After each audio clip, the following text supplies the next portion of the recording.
Growing up, I could pitch, I could throw the ball hard.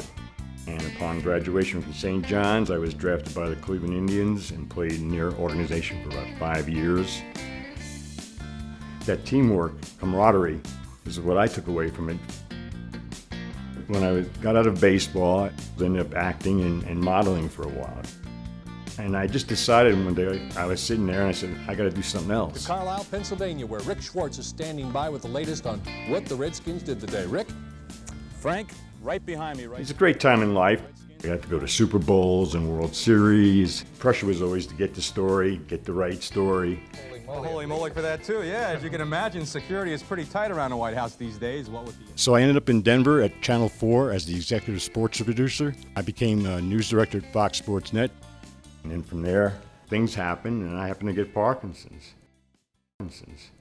Somebody said, why you? And I never thought that way, ever. I used to, why not me? Not me. I met Linda 3 years before I was diagnosed. And I said, Linda, I don't know what's going to happen, but maybe this time, if you want to go, you probably should. Living with Rick has been a wonderful adventure. He has the most indomitable spirit of anyone I've ever met in my life. I'm a big believer in teamwork, so I know we all get together and work together. Rick became a tremendous asset to others with Parkinson's in the community. Eventually, he became the president of the local Parkinson Association of the Rockies. He has taught me a lot. His willingness to talk about Parkinson's and put himself out there. He took a risk, and the community has benefited from that. The hardest parts are having abilities and seeing them slowly go down the drain.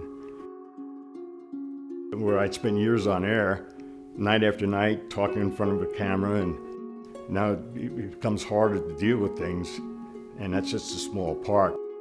But then you compensate for it. And I think everybody who has any kind of smarts compensates for what they can't do anymore. And so I got into other things.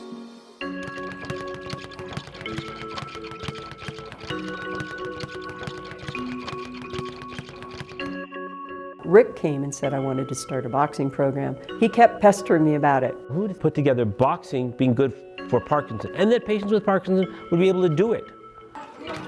It surprised me. From the one class at Salvation Army, it's so popular. There are now 4 classes.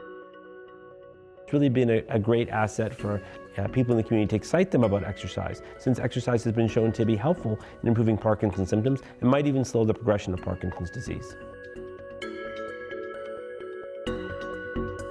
And my next goal is to try to get something going with respite care. We've got to get together and figure that out too, how to help the caregivers, in essence, help us and help themselves. There's still so much more to do, and I still got some fighting left in me.